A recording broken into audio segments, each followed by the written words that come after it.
Hello, everyone. Yeah, I can see that. Good morning, everyone. Welcome, everyone. Yes, you are welcome to the June edition of the MCAP. Yeah, event. And we're so glad to have you here. And we are so excited. Our guest speaker is here, is ready for us. And I'm really, really excited about the fact that at the end of the day, you will be glad you have made it to this event. And before we bring him on, I really want to just kind of welcome a couple of more people in. So, everyone, wherever you are joining us, just type the name of your city or just say hello. Just let's see, do that as we normally do. We can see where you're coming from, you're joining us from.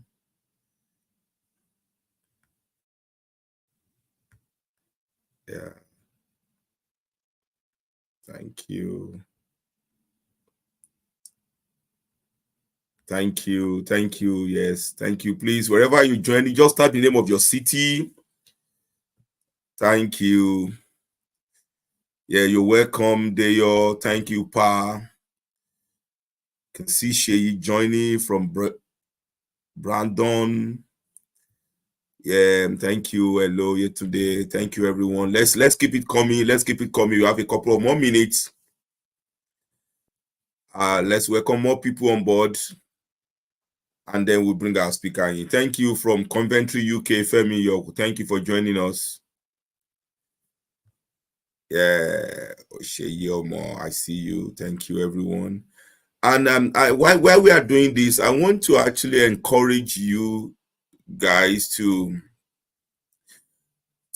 join all our social media platforms. We created all this for you, and the good thing is that you can go back and watch what we've done in the past, and then learn one or two things. I also share, and beyond that as well, I would really appreciate if you guys can actually subscribe so that you get all notification from us, you get update from our events, and exciting things are happening. We are in the process of partnering with another organization that is doing well in this space.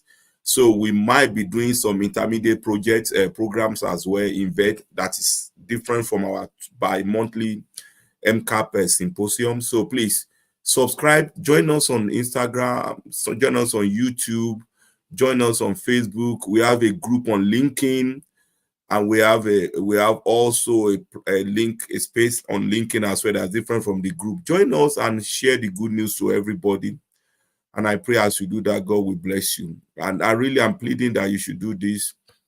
And also, while you are here, could you do me a favor? Could you start sending this link to this event to your friends, wherever they are? Just tell them the event has started. Pastor Bod is ready for us, and I'm very excited to what is going to be today. So could you please, as we have now, could you please just send a message to your friend, remind them that they can join. Now, without much ado, I'm going to call one of our committee members, Demola, to actually introduce the speaker to us. Yeah, Joshua, can you bring Demola on board? Yeah, thank you. Yeah, good morning, everyone.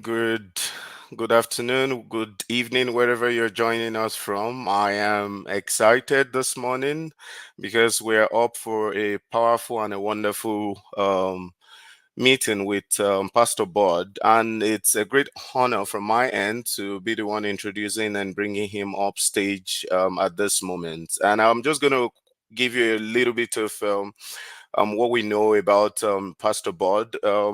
Bod Idris is an executive consultant, management consultant, a project manager, an instructor, a founder of Daniel's Enterprise. With over 2 decades in the industry, he has demonstrated leadership in implementing strategic initiatives across diverse sectors, such as FinTech, academia, law enforcement, health, and more, earning him the moniker Swiss Army knife. So from his clients, just to give you an idea of who we have in our midst. Notably, notable achievements include spearheading the delivery of account mapper solution for RBC HSBC worth over 13 billion acquisition, leading to a successful account transfer and mapping. Additionally, he led the development of AI-powered fraud detection solution for major Canadian banks, detecting over $105 million fraud within the first year. Pastor Bird his impact extends beyond corporate endeavors. He crafted influential reports like business and technology alignment strategy for the city of Winnipeg, and founded Daniel Enterprise, dedicated to empowering individuals just like yourself and myself in the marketplace. As a senior pastor of God's Embassy in Edmonton, Alberta, he's also a fulfilled he also filled the leadership role in the faith-based community. Without much ado, I want you to join me in celebrating and welcoming Pastor Bird to the microphone this morning. Pastor Bird, sir, thank you so much for joining us at this time. It's a privilege. The floor is yours. Hey, Ademola, good to see you. I want to say thanks to you, thanks to Dr. Ibikunle and the team. I think we had Joshua as well who worked on this. So a very big thanks to you all. Thank you for having me. It's a honor and a privilege being here. So while talking to Dr. Ibikunle and while chatting, he was asking, what would you like to talk about? So I chatted about a few things. And I said, okay, why don't we talk about standing out in the marketplace? So we chose this topic. I'm going to be talking using personal examples. One of the things I love to do is to talk from personal examples, relatable stories. I believe it's going to be a learning moment for both you and I.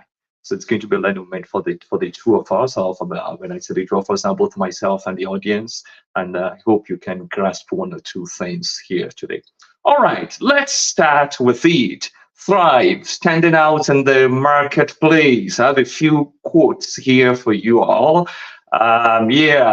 We all hear these popular quotes that says you cannot be like everybody else. We all hear that. Even God made us so uniquely to the point that scientists begin to tell us about each man's DNA, that our DNAs are very peculiar to us, right? Another quote here, this one is a personal quote. And I'm not sure if anybody else uses it as well. I think we might be. It says here, everyone else is doing this, so why not do it, right? I hate to do what everyone else is doing. That's just personal. I don't like to do what everybody else is doing because they all look the same. So I look for uniqueness and things. So as an example, even if I want to buy a shirt, I was buying a blazer some years ago, and it was a plain navy blue blazer. And something attracted me to it. There was a little woven thing by its lapel. And I said, yeah, that is what I want, right? So uniqueness, you need to look for uniqueness and things. The third quote I have here is by Dr. Seuss. Look at what he says there. It says, why fit in when you were born to stand out, right? Why should you and I fit in when you were born to stand out? Another one by Mark Cuban. I think many of us probably know Mark Cuban. He said one problem that people have is that they lie to themselves. So you may think that you're probably more talented than the next guy, which we all do. There is an element of competitiveness in us, right? So you think you're more talented than the next guy, which is exactly what the next guy too thinks. The next guy too thinks that he is more talented than you. And however, rarely is talent alone enough. You and I have to find ways through which we may stand out. And you can do this by playing to your strengths and making aware of those strengths. And always remember that no matter how many times that you get down, you will get smarter, better, and you only have to be right once to be successful. So that's a quote by Mark Cuban. And then I have one more quote for you from one of the best books in the whole world, or what I call the best book in the whole world, Daniel chapter 6, verse 3. This is just from my faith life now. It says there, Daniel also distinguished himself among the administrators. Now, Daniel at his time was a disadvantaged guy in the sense that he was an immigrant. Number one, he was an immigrant. He came in as a slave, he was captured. The opportunities or let me say the odds that he would make it were really, really slim. So he was really playing against indigents. Well, there was something that this quote is saying to us here, that Daniel 6:3 says to us, he distinguished himself among the administrators and the satraps by his exceptional qualities. You see, the rest of that quote says it's that then the king began to what? Place him above all the other regents, all the other presidents, all the other leaders that were ruling in his day. So let's go into it today. Now, we live in a highly competitive world. And it takes more than the mental for you and I to stand out, or for you and I to succeed. It takes more than the mental. It takes more than the academic. Thank God for people who are in different fields, and people that are in medical fields, academic fields, technology, and businesses that are not doing as well as you and I are, right? Or let me say that can do better than they currently are doing. And you begin to wonder, but they said to me when I was growing up, go to school, get a good job, and you're going to be fine. Now it's looking like it's not working, right? We all see those types of things, yeah? So there are people who are equally smarter as well than you and I. So it's a competitive world out there. And we need to know how to rightly position ourselves strategically so that we can stand out. So let's look at a few things I'm going to talk about. What does it mean to thrive? I use two words. The first thing it means to thrive means for you to flourish, for you to blossom, for you to grow, for you to shine. The next thing also is what it means for you to make a headway and advance against all odds. To you to make a headway and advance against all odds, meaning the world, even when the circumstances don't favor, you've carved out a way through which you're able to shoot out. I can picture this. It's like a plant, you understand, that's growing through the rocks and it's green. And you begin to wonder, plants don't survive here. How are you able to make it, right? How are you able to make it? That's what it means to thrive or to flourish, to thrive or to flourish. Now let's go to the next one here. The next thing I will talk about quickly also is then why do you and I need to thrive? Why do we need to flourish? Why do we need to stand out? I think I already spoke about this. It's because there are people, it's a very highly competitive world out there. So let's look at three things, the three dimensions of growth. There are three dimensions of growth that we'll talk about. The first dimension of growth is the upward growth, which is where you are now. You aim to grow higher, right? To become more prominent, increase in greatness, increase in influence, and upward growth, rising beyond where you currently are now. That is an upward growth. The next one, however, is the downward growth. And this is where what some people do not pay attention to. A downward growth means that what you have depth, right? You have depth because depth ensures stability. Again, your depth will ensure your stability. So there's no essence in trying to grow tall without you having depth, right? Without you having depth. So that is what we call the downward growth. It sharpens your perspectives. It helps you to be deep such that when storms arise, you are able to withstand those unfavorable conditions. And the third dimension of growth, that is what we call the lateral growth. That is when you grow sideways. So when you grow sideways, you grow in associations, you grow in relationships, you grow in networking. All these are important in the marketplace, and we are going to be talking about them. So what then will determine your ability to stand out or to grow? Three things. Three things will determine it. Number one, the seed that you carry. The seed that you carry. the quality of the seed, the quality of the vision, the quality of the content that is in you. 0 multiplied by $1 million will always be 0, right? The seed that is in you is to talk about your innate talents or giftings or things you have polished yourself with, skills that you have acquired, right? Those are your seeds. The second is the environment. The environment.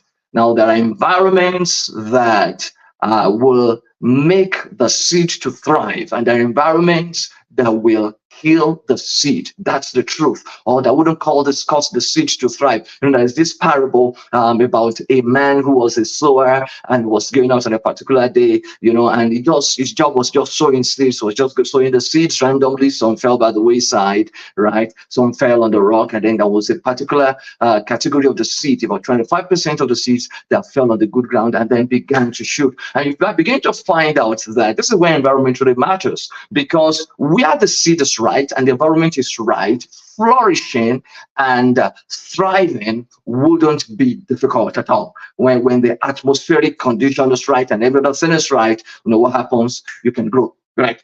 And the next one here talks about our readiness, how prepared, how ready are you for that growth. I want to be the CEO of an organization. I want to have a multi-million-dollar corporation. And the next question is, okay, are you able to run a budget of, let's say, $5,000 effectively, right? Yeah, so your readiness, nobody will commit into your hands what you are not matured to handle.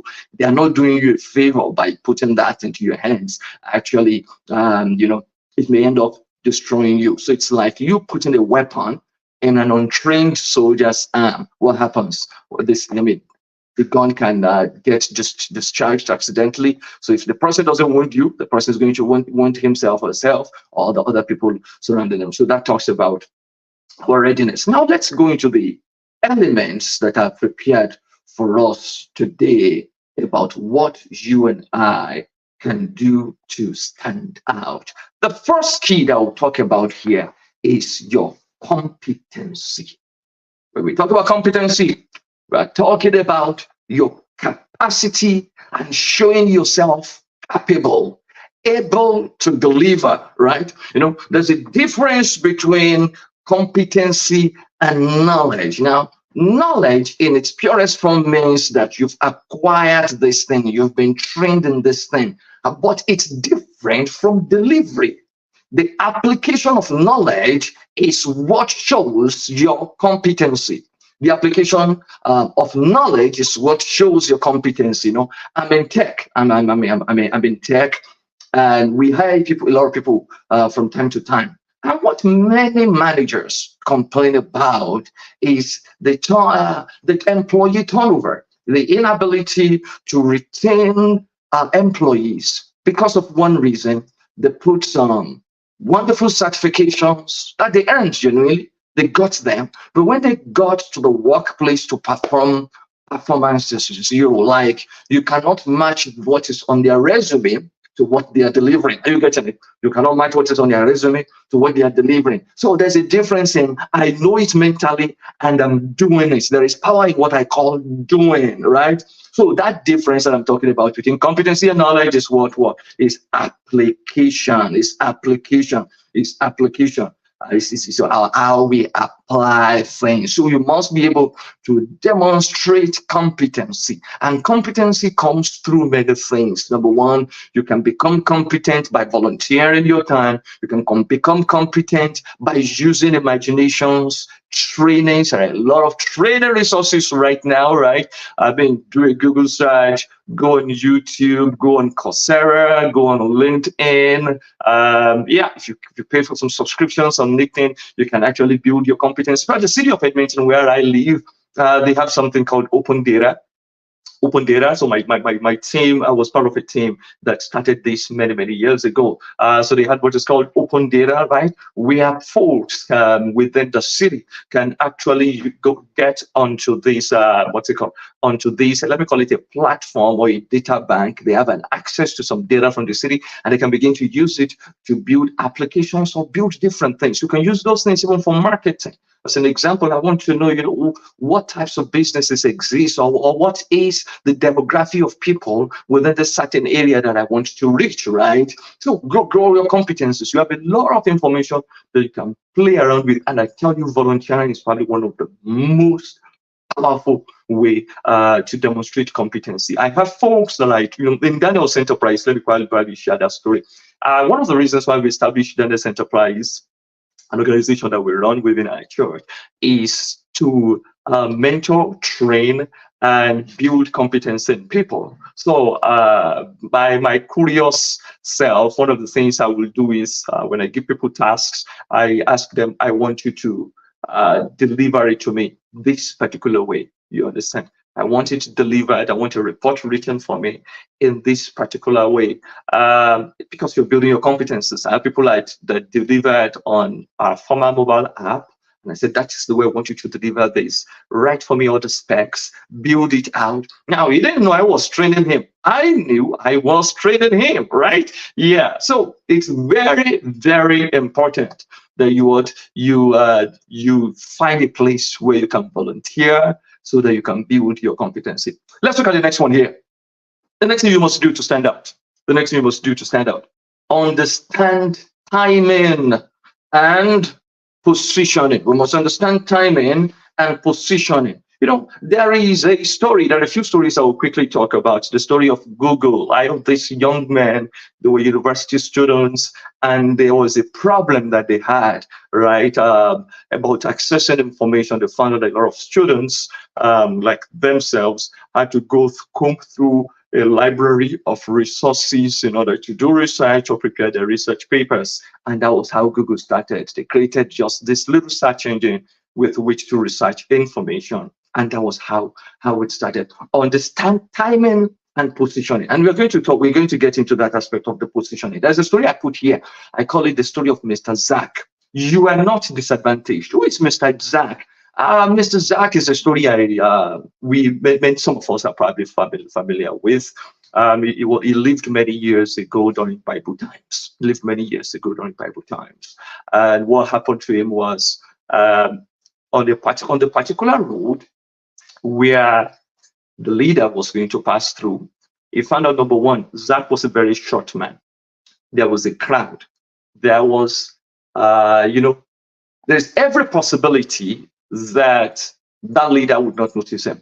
There's every possibility that opportunity would bypass him. So what did he do? He projected, this is where this guy is going. I think he will go through this route. So what did he do? He went ahead of him into that place. Yeah, you need to learn to go ahead where our organization's going. Read reports, understand the timing.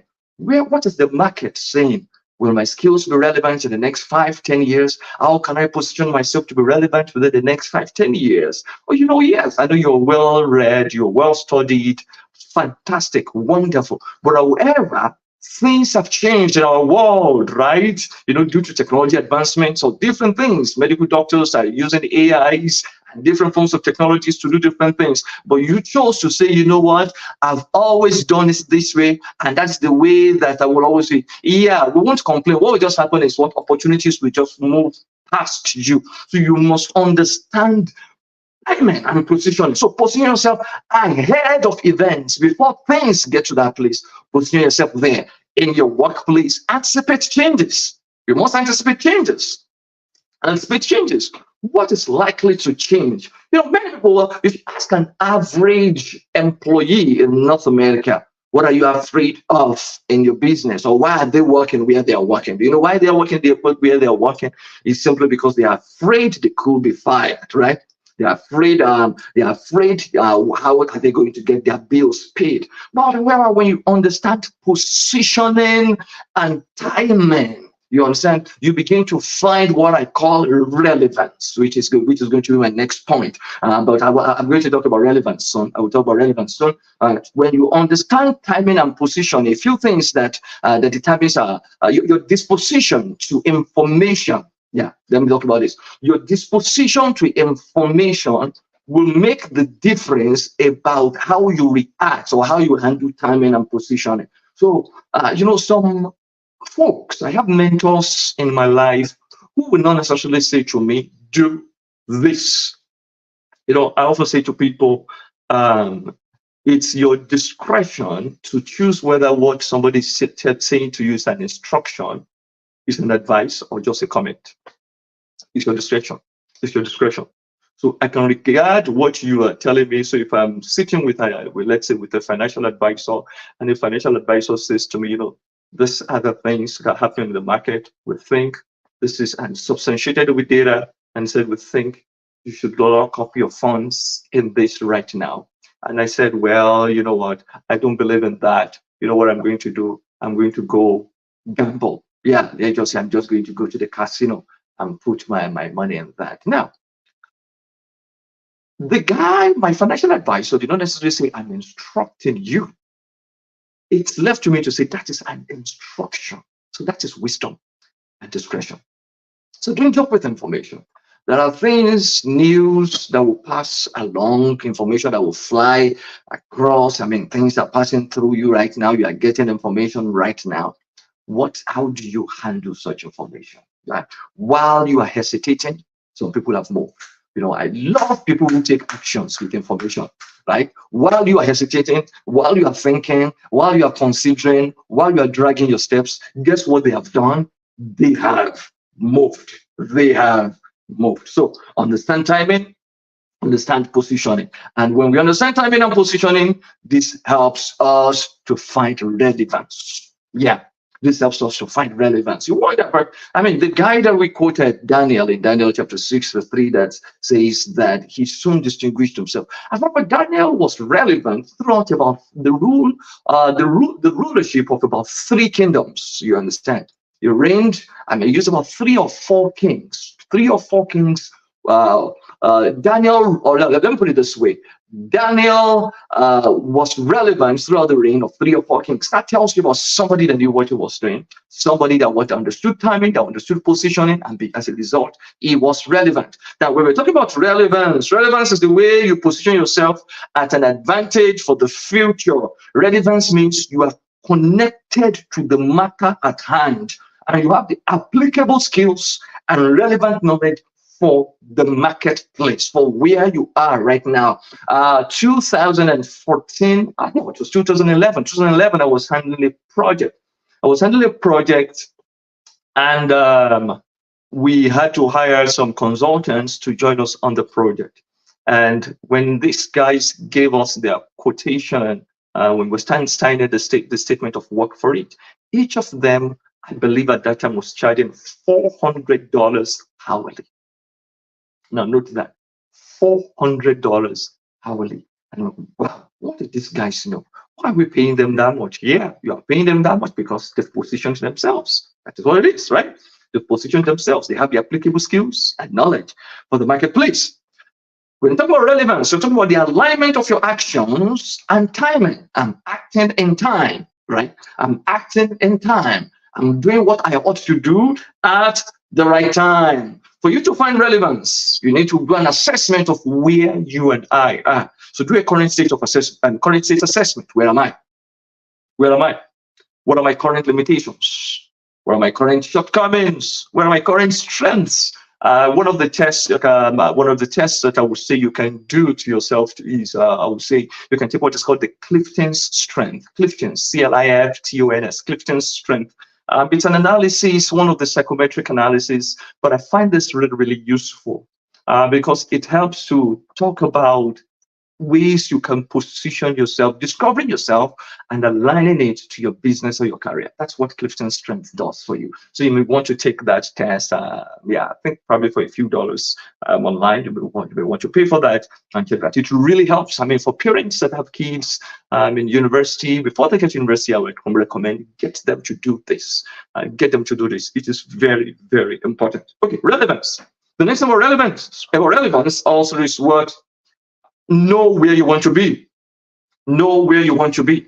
Know where you are. Know where you want to be. Know where the market is going, and then find what I call the gap. So the gap is what you want to fit, is what you want to fill, and that is what we call gap analysis. The gap analysis. Now, while you're busy filling this gap, what you also do is what? Also understand there as what I call low-hanging fruits, your quick wins. Many people often, when they do these types of analyses, they often focus on their weaknesses. And I will talk about this later on. There is no way you can train a dog to run like a horse. You understand? A dog at its best can compete with dogs. You understand? And it's at its best, it's better for security than a horse, right? The horse will do horse racing and will run really, really fast. Another example I will give you is this. So look at a professor of medicine who had, let's say, this professor of medicine has got a husky, a dog. And now, because this dog is owned by a professor of medicine, does that mean that this dog can make prescriptions for you? The answer is no. The dog has its own area of strength, and I will talk about that later on. I think I have some few slides down. We can talk about that. So relevance. Relevance. Let's go to the next one. What should you do in order to stand out? Now, take actions. One of the reasons why many people lose market share, why many people lose out in corporate world, is because they don't take actions. You know, I call something the law of diminishing intent. The law of diminishing intent states that the longer it takes for you to act on something, the less likely you are to do it.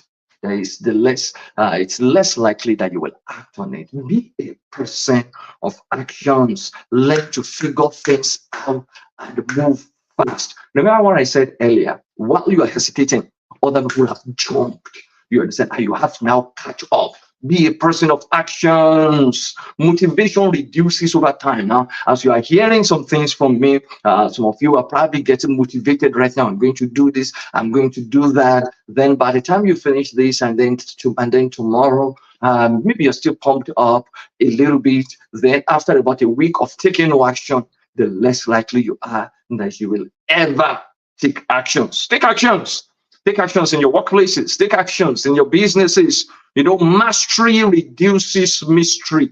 The more you take actions, the better you are at things. You will make mistakes. I'm not saying you don't make mistakes, right? But what happens is what? You become better. You apply wisdom. You know, there are places when in many organizations, I'm one of those people that get pissed when people say, oh, this is the way we do things, and they cannot apply discretion.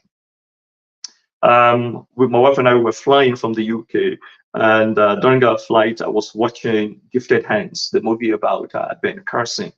And while he was while he was still in the med school at Johns Hopkins, it was under another. No, I think he had actually graduated, but now he was under another physician. There was somebody that had an accident, and they brought the person in. And all the residents, all the medical doctors, the top physicians that were supposed to attend to this person was not around. And then it became a thing of choice. What do? Do you let the patient die, or do you take action and salvage the situation? And then he salvaged the situation. We must learn to take initiatives before things happen. You understand? You see something going wrong in your department, you see something going wrong in business, and you're waiting for your boss to say something, so you do it. No, you don't wait. You move. You get it done. You understand? Be a person of action. Stop. You know, when employees act as if that is not my duty, what you are telling me is that you are not vested in my business. You understand? I didn't hire you just for you to do your duty. You understand? That's the barest minimum. Nobody may tell you that. But that is the barest minimum we hire you for, or that an employer hires you for, is just to deliver on those things that they've written. People to expect you and I to apply discretion, to take initiatives, go ahead of time, think about what could go wrong, right? And take actions to mitigate those things. Be a person of actions. Be a person of actions. Be a person of actions. There are places where you follow process, and I'm not saying deviate from process, but at times we really have to use our initiatives to salvage the situation. To salvage the situation. Let's go to the next point here. To talk about here is you might have to do more. While working or consulting for an organization, this was probably about 8-10 years ago. The CIO of the organization had hired me for that was probably the first time a municipality will have what is called a chief innovation officer. A young man, just in his 40s. This guy started his first business around age 18.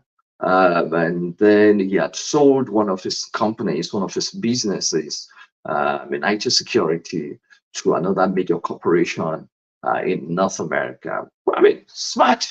So, and I knew I really wanted to meet this guy. So what did I do? I found out what time he gets to work, what time he leaves work, and all those things. Well, what I do, I would get to work really early, 7 a.m. I'm at work. Then I will leave at 6 p.m. Note, my contract is just to work 7.5 hours or 8 hours. So a few times while leaving the office, you understand, we'll meet in the elevator. And oh, Bod, yeah. I mean, of course, he had written an email introducing me to the team, but we never really had that time to have a one-on-one and connect. And that was how we became friends. You might have to do more. You might have to go the extra mile. You know, you cannot wish your way to success. You know, there's a Harry Wadsworth Longfellow. He once said something. He said the heights by which great men that they reached, they did not reach those heights by sudden flight, but they, while their companions were sleeping, they were toiling upward in the night. Do more. Stop doing the bare minimum for any boss, for any organization. You know, my days working at CIBC, about 16, 17, 18 years ago, now they used to have a culture that is called +1. So which is when somebody goes above board to deliver what is required, they give the person the kudos and they call it +1. Yeah. You want now, it's not just those types of kudos, but you want to think outside the box, right? Well, you know, there are some people that are not sleeping. There are some people that are cracking their brains about what the next solution is going to be, about what the next thing should be for them. And you and I are probably sleeping, you know, dining, getting on the phone. There are some things honestly that we should not be doing as professionals. You know, some take things like office gossip and the rest. They're, oh, do you see what happened to this one? They really progress. The real people that make progress are people that do more. So you might have to study more. It might be that you have to go back to school. It might be that you have to network with some people. It might be that you need to improve on the quality of your deliverables. But for sure, you have to go the extra mile. If you will stand out, you must go the extra mile. You must go the extra mile. Next one here that I'll talk about is you must act on feedbacks. Many years ago, I was consulting for an organization called Fujitsu. It's a Japanese IT consulting firm. They owned the patency to the iPads that we use. They had their own university in Japan and all these things. Anyway, now, while working for them, we had a client that I was supposed to deliver a report on. And I remembered my boss asked me and said, okay, Bod, why don't you just send me the draft report that you have written? And guess what I did? I just sent in a draft. You know, a draft, I didn't understand that draft does not mean incomplete. Draft does not mean that you are typing some things and you leave some things out. No. We're talking about draft. A draft means a plain draft, a refined draft. So I had, so my boss at that time was also an English professor. And oh my God, she schooled me that day. Now, there were 2 weeks I could have responded. I could have said she was discriminating against me, this and this and that. Or, said, you know what, I'm going to be better. So she spoke, she gave me the reviews, the feedback, and I said something to myself. I said, look, I'm going to be so good at writing consulting papers that everybody will know me, that organizations will seek to have me write for them. And that was what I did. And that was what I did. And I had the opportunities to begin to work with executives to develop consulting papers just by that, from that feedback. From feedbacks, there are free reviews that can strategically position you and I if we don't take offenses. What you and I will call perceived negative feedback. They are probably things that if we look at them with a different perspective, we can become better. Right? You can be a customer comes or your boss give you feedback about something and you're pointing out, oh, well, the person is just descending high on so much on me. Well, I'm not saying that there are no cases like that, but don't kill yourself. What you should do instead is what? To get better, get better, get better on it, get better on it, and get better at what you're doing. And yeah, so that is that story about me acting on feedbacks. Your customers may come and they will tell you as a pastor. I was interviewing somebody that visited our church. And friend told me, oh, pastor, I came and for XYZ number of weeks, nobody said XYZ thing to me. I thought, oh, that was feedback. I needed to tell my team. This is not somebody criticizing you. This is somebody just telling you that all the people that may come in and you're losing people through this. You're losing opportunities because you're not acting on feedbacks. There's a reason why we have tools now like Google reviews, or Yelp. And you begin to say, what are people saying about me? What are people saying about the quality of my deliverables? What are people's feedback? Am I somebody that delivers things on time? Do I deliver things accurately? And all those things, right? Yeah, these are things that affect us. These are things that affect us. And if we act on feedbacks, we'll be able to stand out. But something I will talk about now is carve out a niche for yourself. Distinguish yourself. Distinguish yourself. I think that quote by Mark Cuban, where he says that everyone thinks they are smarter than the other. And the person you think you're smarter than is also thinking he or she is smarter than yourself. So then how do you stand out? How do you stand out amongst all these people? You must spot a useful area of value that others may have difficulty with. Have you found that some people in some organizations are very difficult to get rid of? Yeah. And you wonder, what is it about this person? I think about 18, 19 years ago, there was an organization I was consulting for, and they had a particular application that they had built, I think, in the 50s or the 60s. So it's a legacy application and had to be supported.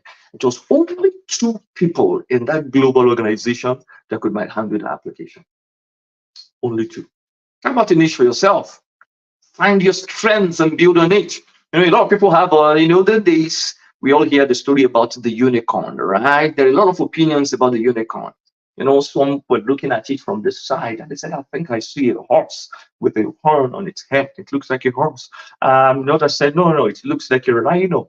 So there have been a lot of contentions around what the unicorn is. What we are talking about here is the unicorn. Wherever it stands out, it may look like a horse. But when other horses are there, it has a horn that is projecting forward. It stands out. It has the unicorn that distinguished itself. What am I known for? Those are things you need to ask yourself. What am I known for? What do people know about me? What are their opinions about me, right?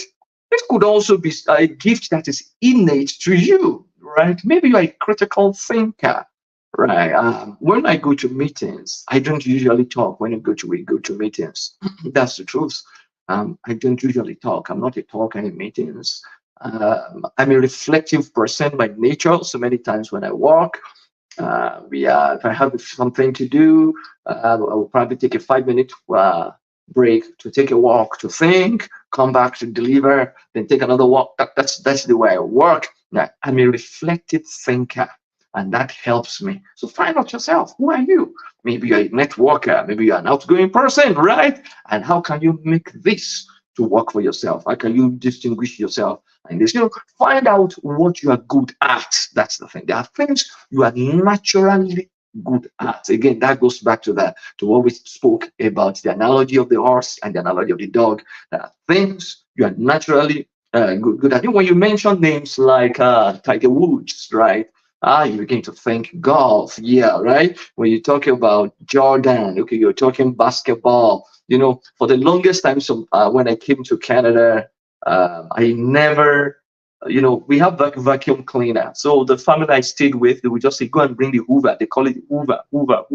I mean, actually, there was a person that started it. So the name actually is a vacuum cleaner, but because Hoover was very, very popular in the United Kingdom, we're just calling it Hoover, right? So what have you distinguished yourself with? How have you distinguished yourself from others? How have you distinguished yourself? Well, maybe how you make an opinion, maybe how you point out things, maybe how to. Some of these things are just soft skills. I'm telling you, many times these are soft skills. Manage expectations. Manage expectations. People love speed. So you must be able to manage expectations, under promise, but over deliver.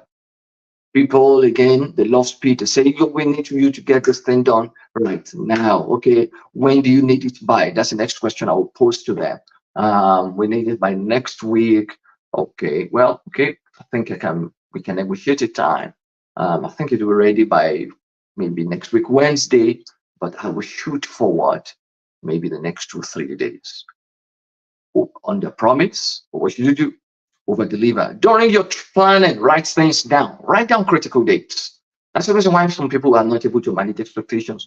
Write down critical dates. When giving timelines, you must give room for contingencies. Not every time that your boss says you are supposed to deliver on something and you said, this happened, and you give every excuses, and they're just going to be like, this guy never delivers things to time. There was a guy in one of the places where I had worked, and he was to deliver something to me for a briefing report that was supposed to go to the executives. And so when I went to his boss and I said, hey, I'm waiting for XYZ person. Guys, you know what the guy said? He said, he never delivers anything to time. Why? And I begin to wonder, how come I can't stand out? You cannot stand out because you're always late in your deliverables, right? So manage those expectations. Think before you commit. Don't get overexcited before you commit to dates, right? Don't get overexcited before you commit to dates. Don't let people chase you for deliverables. Don't be that person that is known for he doesn't deliver things. We always have to chase him. We always have to send him reminders. It's not a good reputation. It's not a good reputation. Let people see you as a can-do person and a can-deliver person. That's the way. And even when you now don't meet up to those expectations, some of them will give excuses of saying, it's unlike him, it's unlike her. So manage expectations, under promise, but what should you do? Over deliver. Let's look at the next thing here. Your attitude to people. Your attitude to people will determine how far you will go.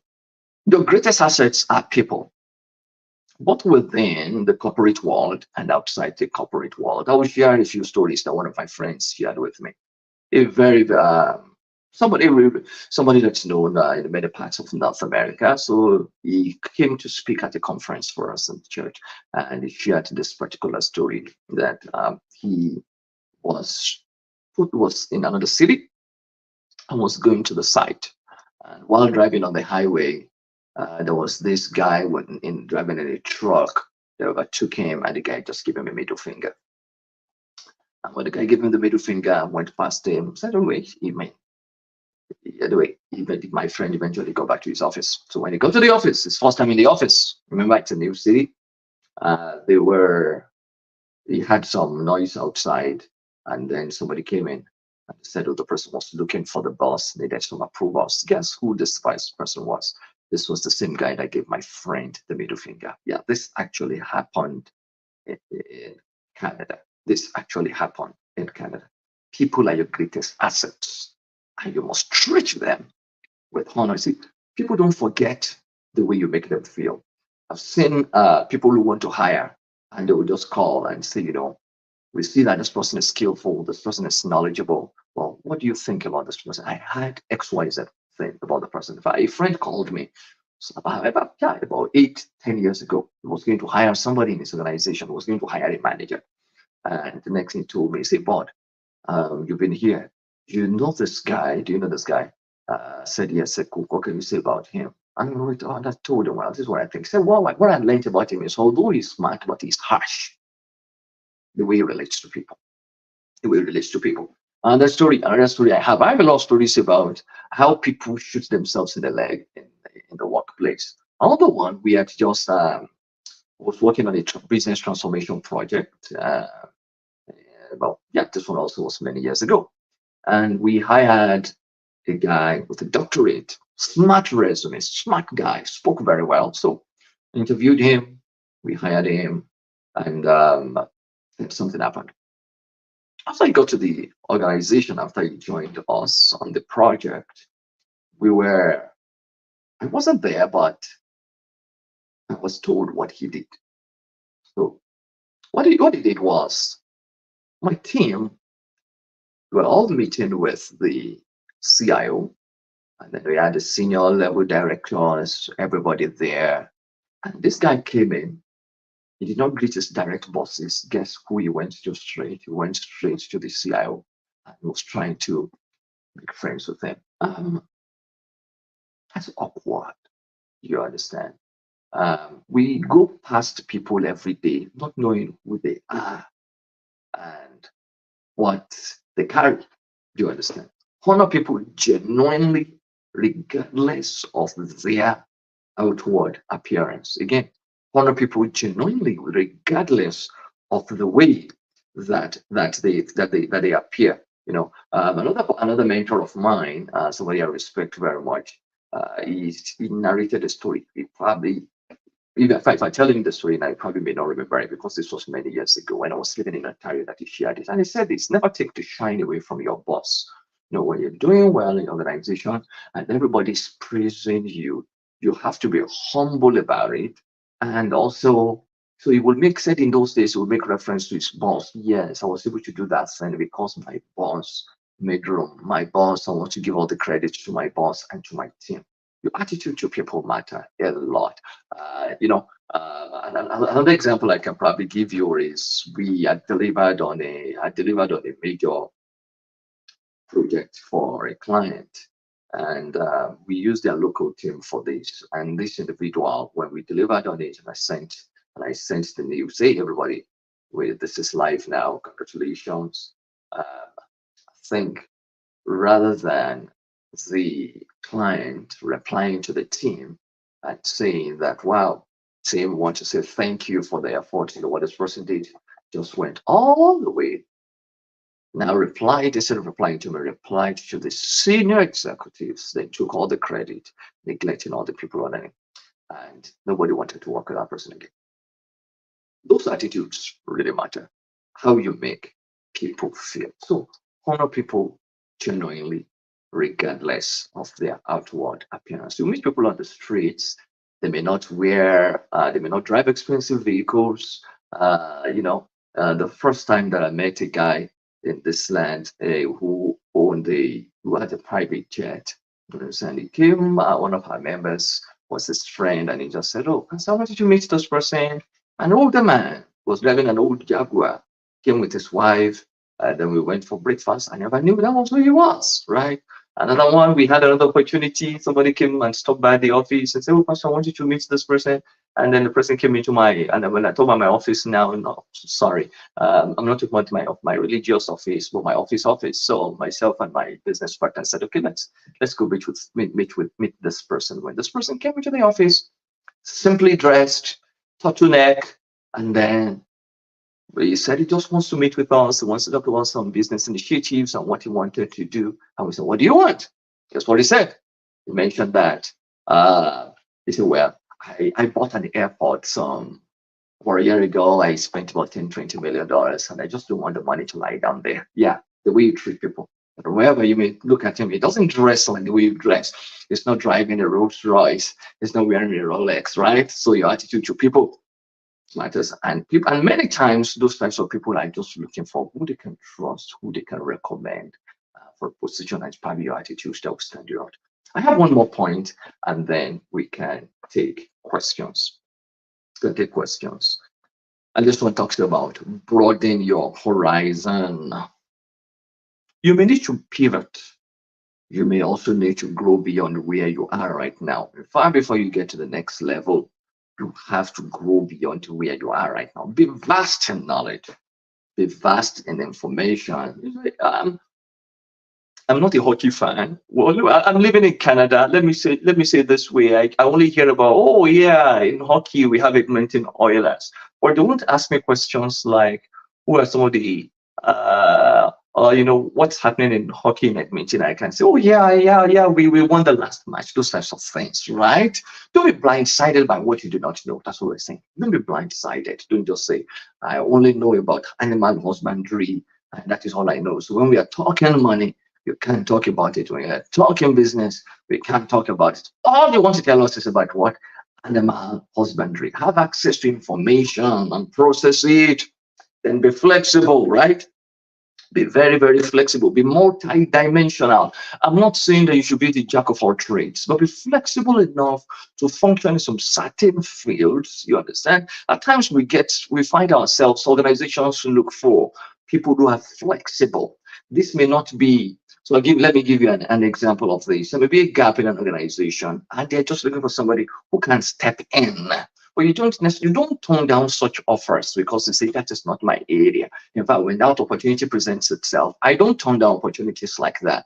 I just say, oh yeah, I'll have a look at it. Let's start it. Then we'll figure it out along the way. Those are things I've done, and that really, really helped me. I've taken on things that I know nothing about, right? But I'm willing to learn.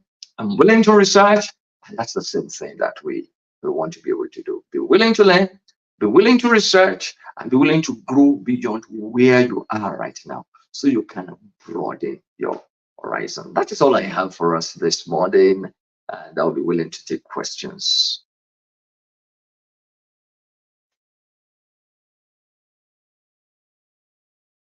Thank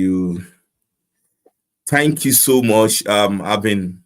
It's awesome. Thank you, Pastor Bod, and if you've been listening, you can see this is not just somebody, like I said earlier, this is not somebody trying to explain the promises, but this is somebody that has obtained the promises. And I heard that quote from Bishop Oyedepo. He will say, stop following people that are explaining the promises, but follow them that have obtained the promises. You could see a lot of, this is not just somebody condition out some concept for us. You can see a lot of practical experiences, and thank you so much. And I relate to what you're saying, and I believe that many of us here are saying, yeah, that's on point. Thank you. Without much ado, we want to open the room. We have enough time to do time and question and answer. Please, if you have question, just type it in the chat. We're going to see it, and we'll be able to get it get answer to such questions. Please. Yes, people are saying thank you, Pastor Bod. Thank you, well done, sir. I think, I don't know if you can see the chat. Okay. Yeah, thank you. Yeah, we're having the chat on it. Many chat. Okay. Let's have questions as well. Pastor Bod is here now. It's not easy to kind of have him here. So this opportunity to ask him question. Go for it. We have big time. This is supposed to be 1 hour 30 minutes. Thank you, Femi. Yeah. Okay, let's have your questions, please. Sometimes when you do a very good job with the teaching, everything is clear. Is that the case here? You don't have any question, right? I'm just saying thank you. Seems people just want to appreciate you today, Pastor Bod. Oh, thank you for having me. It's been a wonderful time hanging out here. And okay. And before now, while we are getting that, could you type here one key thing you've learned, one thing that is standing out for you? I've taken a lot of notes myself. And so in the experience, the last point, okay, I think that's a question. So in your experience, that's Okay. a question, Isaiah. In your experience, the last point about vastness, how do you expand your horizon and yet remain focused? Good. No, I think the first is reading. The first is reading. It's something that reading does. Reading is a summarized story of people's experiences in life. So if I've gone through something and I have 20 years experience in that or 50 years in experience in that, I'm just summarizing it for you, right? And you can learn that probably within a week or two of reading a book. So that is number one. The second also is about networking. It's about networking and paying for meetings and conferences. You have to invest in yourself. One of the things I tell professionals many times is we all work to make money, but many professionals don't know about how money works. That's one area you can build knowledge, right? That's one area. Oh, what does it mean when they're talking about this? What does it mean when they're talking about GDP? What does it mean when they are talking about economic attrition and all those things? So yeah, resource to networking, reading, and I'm not just talking about the type of knowledge where you may need to go back to school, but not just that alone, but be interested in reading things. I have some subscriptions on my phone when at night when I want to sleep. I have a Google News subscription, so that tells me things that are happening in different markets. And I'm just reading about them. Oh, so this is what is happening here. They did a new discovery about EVs now and their battery lifespan and all those things. Be interested in information. That's one of the ways that you can increase your vastness. Hope I've been able to answer that. Yeah, thank you. Yeah, thank you, Pastor Bod. There's another question here from Kiki Obis. If your organization is not willing to train you, is it worth committing to such an organization? A very good question. Okay, so let me start it this way. 2008, I was living in Toronto, and then I got an offer, and the organization I got an offer with was the one that relocated me to Alberta. Now, some organizations where the pay they give you may not be a lot. So in those days, I think they paid me about 60 or 65,000. But however, they had what I call a very good training plan. So one of the things I questioned them about was, hey, what's the plan for training? So they had some budget for training, and I maximized it. You know how some people will go, some people will say they want to take trainings in being a goldsmith. That's not related to my destiny. You understand? I'm looking for, it was, I think the budget at that time was about $6,000. I used it up. My boss had to get me additional funding. Now, but however, if you're in a place where they don't pay for trainings, it may also be that they are compensating for it in some other ways. Maybe they are compensating for it by increasing your take-home pay, and then you may probably have to take personal responsibilities. Ultimately, your development is your own responsibility. Ultimately, many organizations are aware that they need to develop their employees, but you also need to understand that it is my responsibility. So if they don't develop me, I will develop myself. So if you find yourself in such an environment, rather than turning down such offers, now I always say it this way, there's a food in my local country made out of cassava flakes, right? And we said, if you want to make it into what we call eba in my country, there's nothing wrong while you are preparing the stew to be drinking the cassava flakes with water. You understand? So while we're waiting for the gold, be playing with the brass right now. So what I would say is take it right now, and knowing that that is not a stop, that is not your destination. We need to stop seeing places, organizations as our destinations, but begin to see them as, okay, this is what I can take out of this right now. I'll take it and move on to the next. So yes, take it by all means, and don't stop learning. Find other ways through which you can learn. Excellent. Thank you, Pastor Bod. Yeah, we have another question here. Okay. My question is, how do you stand out from other candidates before and during an interview and also stay relevant to the employers? Okay, standing out from other candidates before and during an interview. Now, in interviewing, I change the word a little bit. If I'm having interviews, I don't call it interviews. I say I'm having a chat. I'm having a business chat with you.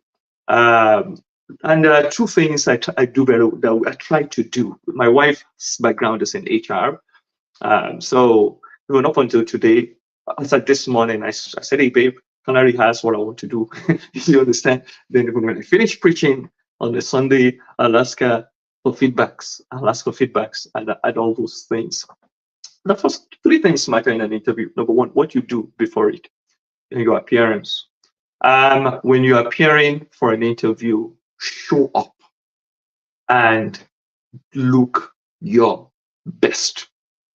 In those days when we used to do physical interviews, I often, and this may sound as a joke to many people, but it's real.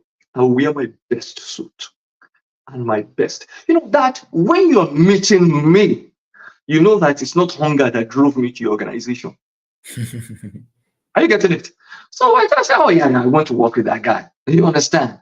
So that is number one. Number two, be eloquent. You see, the best part of an interview is tell us about yourself. I'm telling you, hiring managers will determine whether they will hire you within the first 2 to 5 minutes of the interview. Tell us about yourself. And it's a way to sell yourself. This is who I am. I'm multi-dimensional. I mean, you're going to lose out if you don't have me. That's the truth of that. I'm letting you see what you will lose by not hiring me. I'm different. I'm people like me. I'm not common in this place. This is what I've done.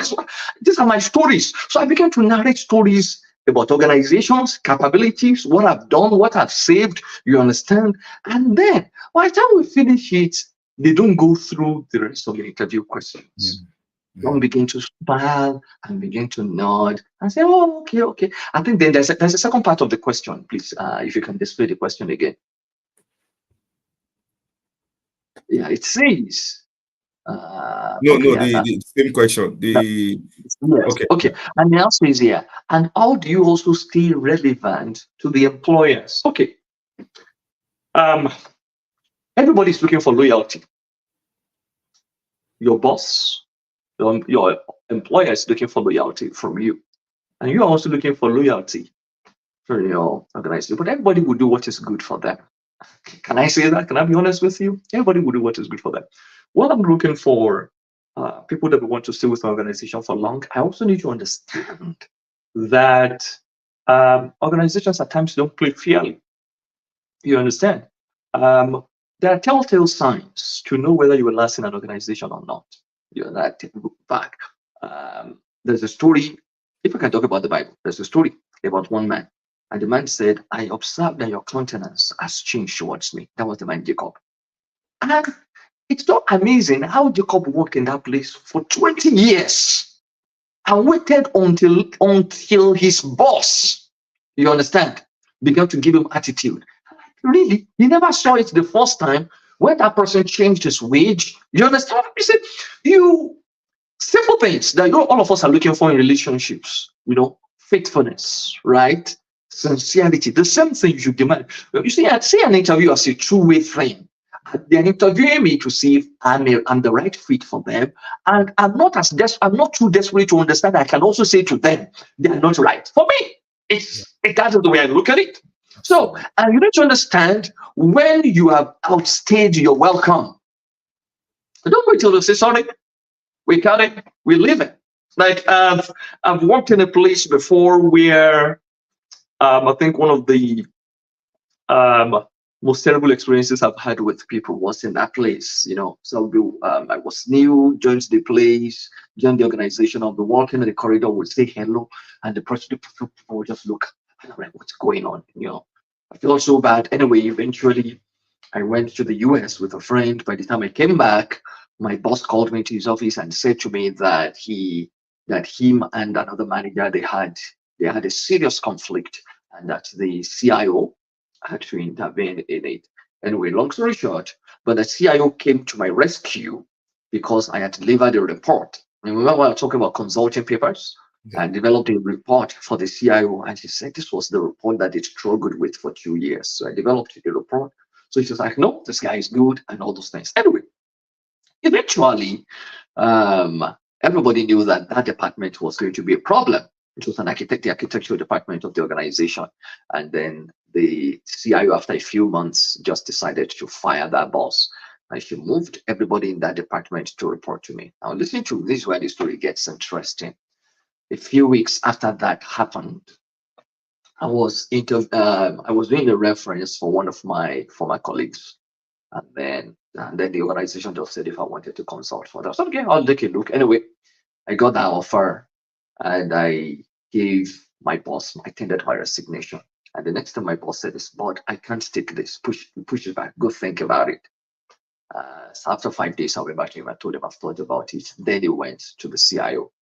So when he went to the CIO came inside my office. I said, "Bod, why are you doing this? We shut down our whole department and moved them to report to you. So these are the people that were giving you problems. And I'm happy I did not buy into that. Because guess what? 3 months after I left the organization, the company got acquired and they shut down the entire IT department of over 300 employees. So stop thinking that, employers want you to see a future with them. But you first have to see a future and create a future for yourself.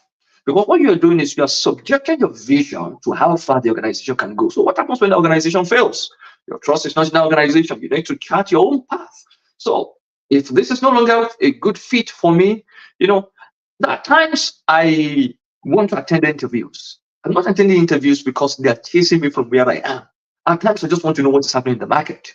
And I encourage everybody to do that.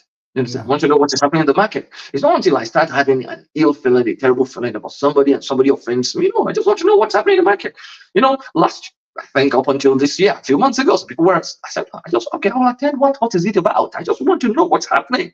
Not necessarily because I was looking for employment. So yeah, don't overstay your welcome. And always be on the lookout for information. Anything can change at any time. And don't peg your future.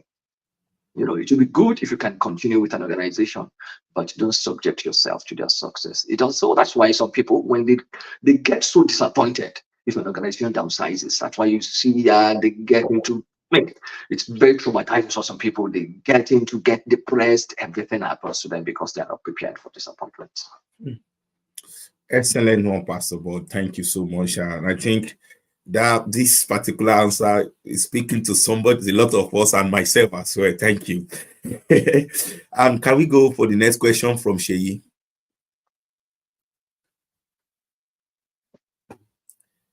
Yeah. No, Sheyi. No, let's go for Sheyi. We're missing the Sheyi. Okay, Sheyi's been on there. Okay, this one. Okay. Don't try to outshine your boss. What happens when your boss always personalizes your work and doesn't give credit to you? How do you handle such situation? That's not a good boss for you. A good boss will also acknowledge you. That's the truth. A good boss, some people are very, very, it's good to be very, very loyal and very, very devoted. But don't always expect that you will get the same from some people. You wouldn't. And sadly, some people work in organizations where they may even be thrown under the bus as a sacrificial lamb when things go wrong. When you work with people who hardly give credits, that tells you they are desperate. And I don't think you should stay there for long. I don't think you should keep looking. Some people see danger from afar, right? It's like they see a train, a heavy, those heavy trains passing, coming from afar, and they're like, "Oh, it's okay. I'll make my way." You understand? It's coming for them, and rather than them get out of the way, they keep there. They stay there with fear and some promises. At most, how much? Let me ask you a question. What do you think? How often do you get raises in your organization? In the organization, maybe many employers, maybe 1.05 or 0.05% is what they're going to add. Between 0.05 and 1.5% every year. That's what many people get. So is it really worth it? You understand? So you Don't fight it, you understand? Have a good relationship, still maintain your relationship with the person, but I would say look for other opportunities. Thank you, sir. Yeah, next question. Yeah. What is your preference? Stay long-term with an employer and look forward to promotion, or change employers every 2 to 3 years and apply for higher positions with better pay? Yeah, so you're talking about upward growth. Yeah, there are different ways that you can get promoted. Some organizations, it's just very difficult for you to get promoted. And I'm going to tell you one of the reasons. They may not necessarily be able to create a new position for you, no matter how good you are. And if you're the type that what you're looking for is promotion. And also remember, promotion comes with responsibility. I did a video, I think it's on my Instagram, where I spoke about better pay versus big titles. You understand? Which one do you want to choose? Big titles don't always translate to better pay. You first have to determine what do I want? Do you understand? I'm a kind of person that the way I think is when I join an organization, I would say, okay, I want to be part of it. And however, I also understand I have my own thing that I'm doing. So my loyalty and where do I want to get to? So if you see it as difficult to progress in an organization, it may be a good organization and it may just be a safe place for you to stay. If what you're looking for is comfort, then you can stay there. However, if what you're looking for is challenging, it's challenges, you want to challenge yourself. I personally, I get, what's it called? I like to see varieties. You understand? That is what keeps me. So when things become too monotonous, I'm like, it's not challenging enough for me. You understand? So what I would say is, yes, consider all the opportunities if that is what you want. Consider all the opportunities. Some organizations, you just may not be able to get to the next level because it's either the boss before you get promoted and you get into that. You remember that? You understand? And you get into that place, or the person, retires, and or something happens. So it may be very difficult to get to get those types of promotions. But at the same time, you can also grow in terms of value. You understand? You can stand out in terms of value. But if what you're looking for is positions, then you may want to consider crossing. Yeah, it's allowed. Yeah, thank you so much. And I was going to say we should bring this question up before we go to the Saratu's question. Yeah, because this aligns with what you're saying. So I know a situation where a boss appears incompetent. Kidding. How do you manage such a situation without coming across as outshining your boss? Yes. You see, a pack of lions led by a sheep, you understand, will not fulfill their destiny. But however, if you have a pack of sheep led by a lion, you think that those sheep are lions. Yes, the boss that leads you also matter a lot. However, there are two ways to manage these types of things. There's a reason why that person became the boss. That may be something that the person is good at. What makes some people, the expectation that some people have of who a boss is a person that knows it all. But that is not my opinion of it. My opinion of it is if the boss is a person that has the ability to synthesize and gather information from his subordinates to make a decision. So I'll rely on your expertise, my expertise, and other people's expertise, and use that to make a decision. Now, but where it is clear that boss is incompetent, what can you do? Number one, don't orchestrate another person's fall. I'm so much against that. Don't seek another person's fall. Very soon the person will be found out. You understand? And of course, it may be that the person has got people in high places that are backing them. You understand, and covering for them. If you think a place is not safe for you, try to cross. You understand? But yeah, you can say some things and they can stop you. And I'm saying workplaces can become easily political. So you need to watch what you say, who you say them to, you understand, and how you say them. If you know that you are having a boss, there's a way you can lead from the back. And one of those suggestions could be that, this is my boss, this is what we've done. Oh, may I suggest we do it this way? That doesn't make you come out cocky. So how you present it also matters. And say, This is the way I think I would do it. There are times like I have a team, I manage many people, and they're very smart.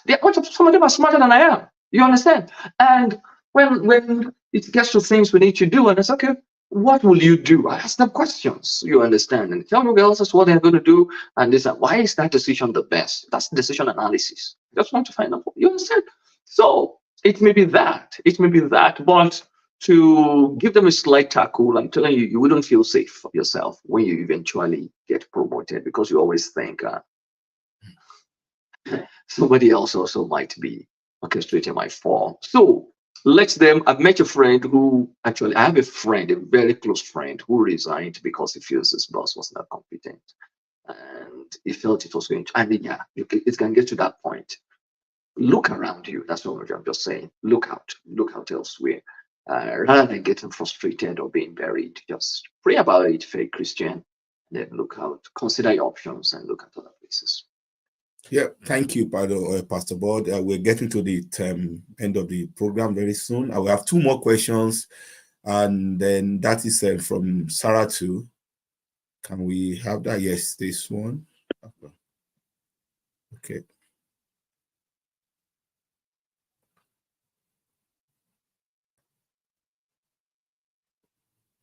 Okay, thank you, sir.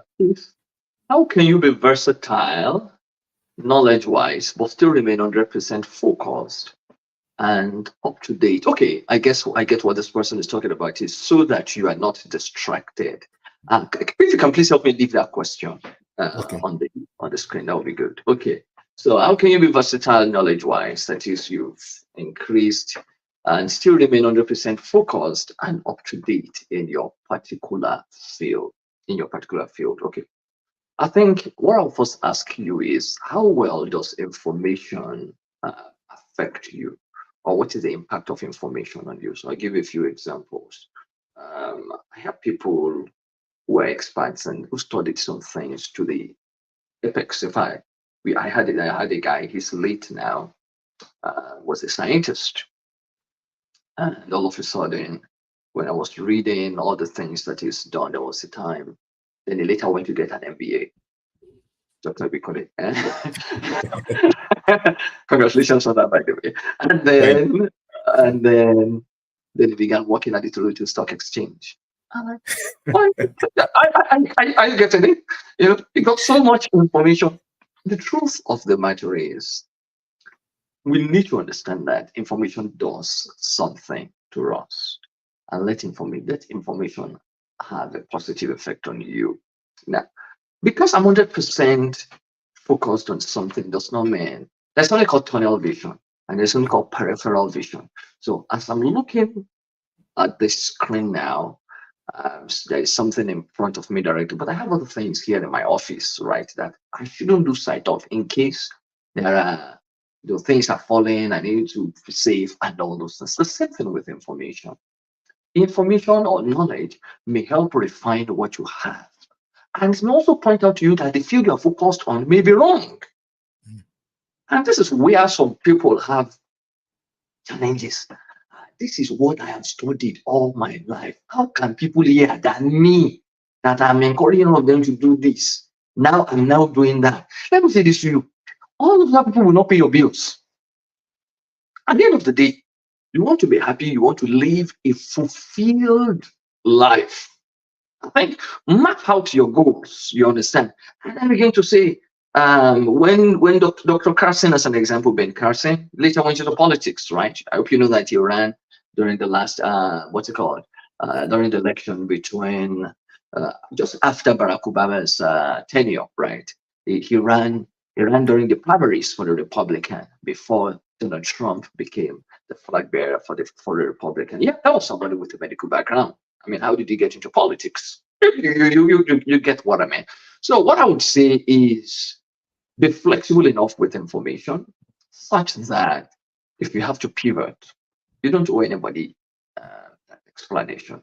You just make sure that what you're doing, what is best for you. I have friends who are techies, and one of them actually he's got a double MBA from Queens and Cornell, he said to me, you know what, I actually just want to focus on business now so I can be able to deliver better to the business. I've done tech all my life. Yeah, so just the time, understanding the season and the times and being flexible. So I would say, don't be too rigid. You understand? Yeah, be focused, but also don't be too rigid. Pay attention to what is happening around you. That's what happens to many people. They're not conscious of what is happening around them and they lose out. Yeah, thank you. This will be our last question for today because of our time. From Chesson. Is it advisable to learn about office politics in order to build better relationships? Office politics can be very terrible. You can be a victim of office politics. Be diplomatic. It's difficult to get rid of a diplomatic person. You understand? Be very, yeah. You know, let me say it this way. Let me share a story with you. One of our proteges, some years ago, he got into an organization. I think a few months after getting there, a higher position came up. I think for an associate director or for a manager. I'm trying to remember what it was. And then he spoke to me, and we looked at his resume together. He applied for it. And long story short, unfortunately, there were other senior managers in the organization who were their own candidates. And this guy was the only person who doesn't have a godfather. So it became a conflict of a fight between which godfather is the strongest. Guess who they chose? This guy that had no godfather. So what I'm saying here is you don't be part of a battle whose source you do not know. Very, very important. Try to stay neutral. You understand? Focus. You need to understand that workplace relationships can be very, very selfish.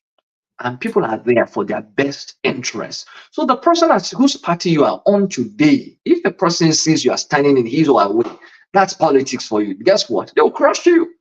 That's the truth. So what I always say to people is, stay neutral, but stay and focus on what you are hired to do, deliver your work. You're not there to make friends. I'm not saying you wouldn't have friends in the workplace, but your priority is not to make friends in the organization, which is what many people make. Oh, this is my friend. That is my friend. No, people are different. Are you getting me? No, they're not your friends. That's the truth.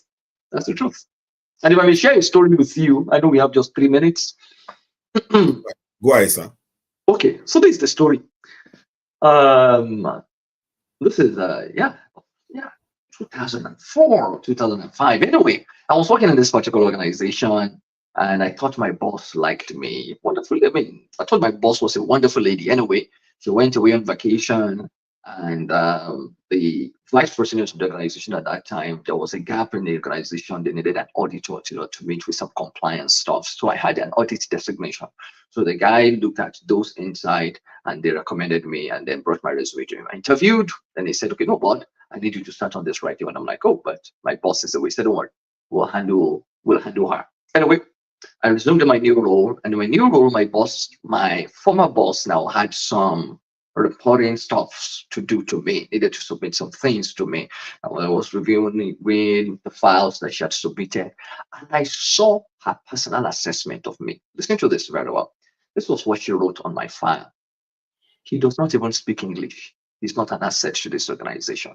That is correct. That is politics for you. That is politics for you. So when people see you can stand in their way, they don't mind throwing you under the bus.